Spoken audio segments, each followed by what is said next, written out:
Hi friends, இன்றைக்கி நம்ம நல்ல ஹெல்த்தியான ஒரு லஞ்ச் ரெசிபி தாங்க பார்க்க போகிறோம். முருங்கைக்கீரை பருப்பு கடையல் செய்ய போகிறோங்க. முருங்கைக்கீரையை கசப்பு இல்லாமல் ரொம்ப டேஸ்ட்டாக பருப்பு கடையல் செய்ய போகிறோம். இந்த முருங்கைக்கீரை பருப்பு கடையலுக்கு சைடிஷ்ஷாக நல்ல காரசாரமான முருங்கைக்காய் பொரியல் செய்ய போகிறோங்க. வீடியோக்கு போகிறதுக்கு முன்னாடி நீங்கள் நம்ம சேனலை ஃபஸ்ட் டைம் பார்க்குறீங்கன்னா நம்ம சேனல் சுமிதா சிம்பிள் சமையலை சப்ஸ்கிரைப் பண்ணிக்கோங்க. பெல் ஐக்கான் கிளிக் பண்ணி ஆல் கொடுத்துக்குங்க. அப்போ தான் நான் போடுற வீடியோஸ்லாம் உங்களுக்கு நோட்டிஃபிகேஷனில் வரும். வாங்க வீடியோக்குள்ளே போகலாம். முதல்ல நம்ம முருங்கைக்கீரை பருப்பு கடையல் செஞ்சுக்கலாங்க. நான் அதுக்கு ஒரு அரை கப் அளவுக்கு முருங்கைக்கீரை எடுத்திருக்கேங்க. முருங்கைக்கீரை நீங்கள் பருப்பு போட்டு கடையும் போது இல்லை கடையல் பண்ணும்போது நீங்கள் ரொம்ப முத்தின முருங்கைக்கீரையாக எடுக்கக்கூடாதுங்க. நல்லா இளங்கீரையாக எடுத்துக்குங்க. அதுதான் கசப்பு இருக்காது. நம்ம எந்த அளவுக்கு கீரை எடுத்துருக்கோமோ அதே அளவுக்கு நம்ம பருப்பும் எடுத்துக்கணும். பருப்பு கம்மியாக யூஸ் பண்ணால் கடையல் நல்லா இருக்காதுங்க. பருப்பு, தக்காளி, வெங்காயம் கொஞ்சம் கூட இருந்தால் தான் நல்லாயிருக்கும். சிறுபருப்பை நான் அரை மணி நேரத்துக்கு முன்னாடியே ஊற வச்சுருக்கேங்க. இப்போ நம்ம குக்கரில் வேக வச்சுக்கலாம். முதல்ல நான் கீரையெல்லாம் சேர்த்துக்கிறேன்.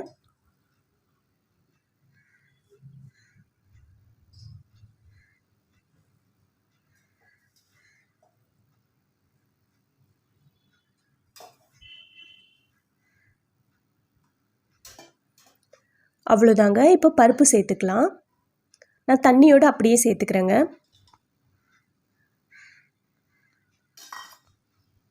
மூணு தக்காளியை கட் பண்ணி வச்சுருக்கேன், அதையும் சேர்த்துக்கலாம். 3 வெங்காயம் கட் பண்ணி வச்சுருக்கேங்க, அதையும் சேர்த்துக்கலாம்.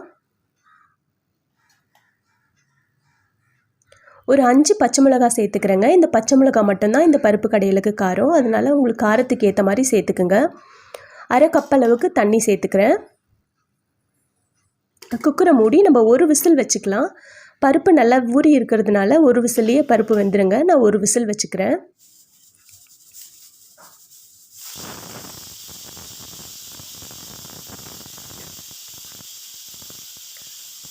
அவ்வளோதாங்க, ஒரு விசில் வந்தாச்சு. இப்போ ஸ்டவ் ஆஃப் பண்ணிடலாம்.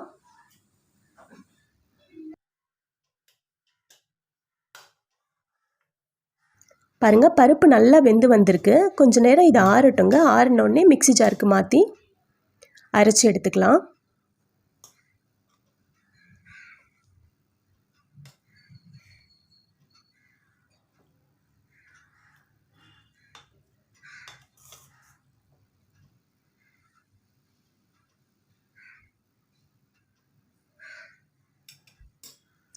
இப்போ நல்லா ஆறி இருக்குங்க. நான் மிக்ஸி ஜாருக்கு மாற்றிக்கிறேன்.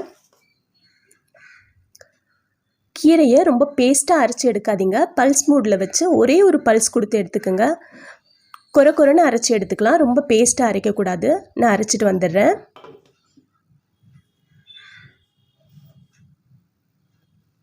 பாருங்கள், இந்த அளவுக்கு தான் கீரை அரைச்சி எடுக்கணும். இல்லைனா மத்து வச்சு கடையிறது இருந்தாலும் கடைஞ்சிக்கலாங்க. நான் மிக்சியில் தான் அரைச்சி எடுத்துருக்கேன். இந்த மாதிரி அரைச்சி எடுத்துக்கோங்க. இப்போ நம்ம தாளித்து எடுத்துக்கலாம். நான் ஒரு பாத்திரத்தில் ஒரு 4 ஸ்பூன் அளவுக்கு எண்ணெய் சேர்த்துக்கிறேங்க.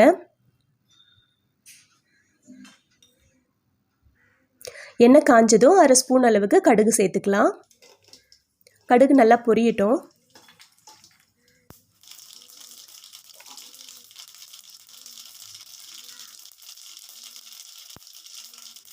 அவ்வளோதாங்க, கடுகு நல்லா பொரிஞ்சு வந்தாச்சு.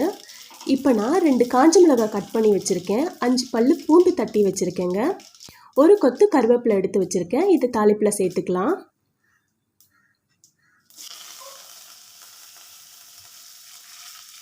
பூண்டு நல்லா வதங்கட்டுங்க, வதக்கி விட்டுக்கலாம்.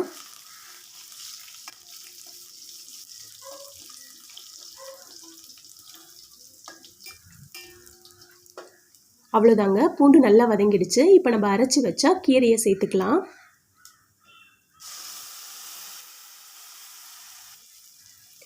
கொஞ்சமாக தண்ணி சேர்த்துக்கிறேங்க.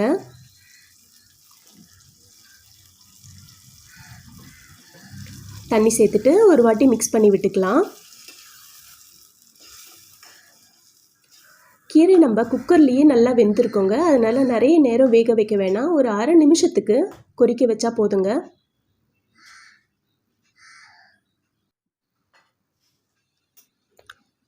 இப்போ நான் கீரைக்கு தேவையான அளவு உப்பு சேர்த்துக்கிறேன். 1/2 ஸ்பூன் அளவுக்கு சேர்த்துருக்கேங்க.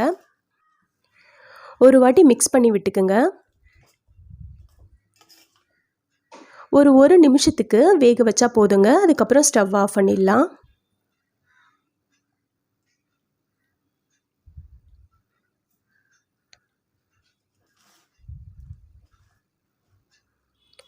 அவ்வளோதாங்க, கீரை ரெடி ஆகிடுச்சு. இப்போ நம்ம ஸ்டவ் ஆஃப் பண்ணிடலாம்.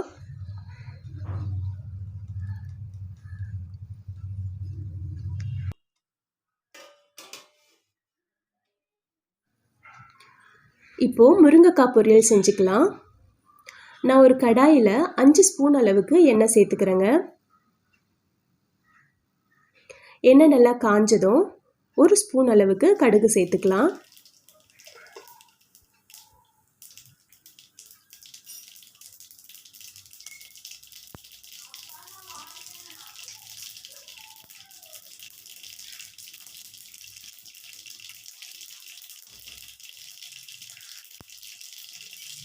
கடுகு நல்லா பொரிஞ்சிடுச்சுங்க. இப்போ நான் 5 பல்லு பூண்டு தட்டி வச்சுருக்கேன். ஒரு கொத்து கருவேப்பிலை எடுத்து வச்சுருக்கேன். அதை போட்டு தாளிச்சிக்கலாம்.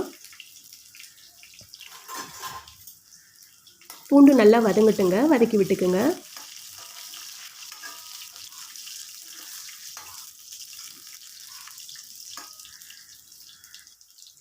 பூண்டு நல்லா வதங்கிடுச்சுங்க. இப்போது 2 பெரிய வெங்காயம் பொடியாக கட் பண்ணி வச்சுருக்கேன். அதை சேர்த்துக்கலாம்.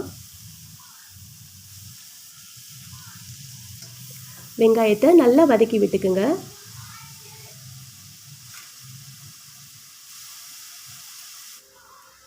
பாருங்கள், இந்த அளவுக்கு வெங்காயம் வதங்கியிருக்கணும். இப்போ நான் 3 பச்சை மிளகாய் சேர்த்துக்கிறேன்.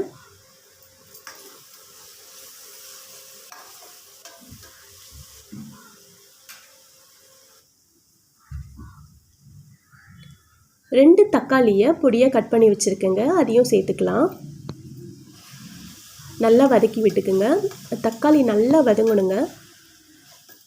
1 நிமிஷத்துக்கு நல்லா வதக்கி விட்டுக்கலாம். இப்போ நான் மூடி போட்டு தக்காளியை நல்லா வதக்கி விட்டுக்க போகிறேங்க. மூடி போட்டு கொஞ்சம் நேரம் இருக்கட்டும்.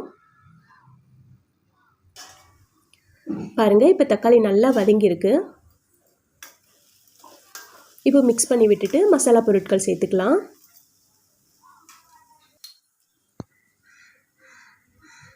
ஒன்றரை ஸ்பூன் அளவுக்கு காஞ்ச மிளகாத்தூள் சேர்த்துக்கலாங்க. 1/2 ஸ்பூன் அளவுக்கு மஞ்சத்தூள் சேர்த்துக்கலாம். காய்க்கு தேவையான அளவு உப்பு சேர்த்துக்கிறேன். நல்லா மிக்ஸ் பண்ணி விட்டுக்குங்க. மசாலா எண்ணெயில் நல்லா வதங்கணும், அந்த அளவுக்கு மிக்ஸ் பண்ணிக்கலாம். இப்போ நான் காய்க்கு தேவையான அளவு தண்ணி சேர்த்துக்கிறேங்க. 1/2 கப் அளவுக்கு சேர்த்துருக்கேன். நான் 4 முருங்கைக்காய் எடுத்திருக்கேங்க. அதுக்காக 1/2 கப் அளவுக்கு தண்ணி சேர்த்துருக்கேன். தண்ணி நல்லா கொதிக்கட்டும். அவ்வளோதாங்க, மசாலா நல்லா கொதிச்சு வந்துடுச்சு. இப்போது கட் பண்ணி வச்ச முருங்கைக்காய் சேர்த்துக்கலாம். ஒரு வாட்டி மிக்ஸ் பண்ணி விட்டுக்குங்க. மூடி போட்டு 1 நிமிஷத்துக்கு வேக வைக்கலாங்க.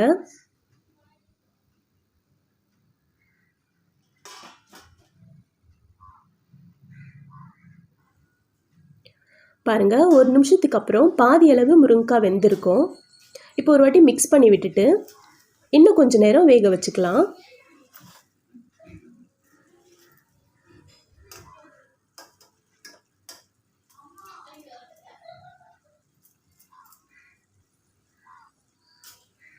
மூடி போட்டு இன்னும் 1 நிமிஷத்துக்கு வேக வச்சுக்கலாங்க.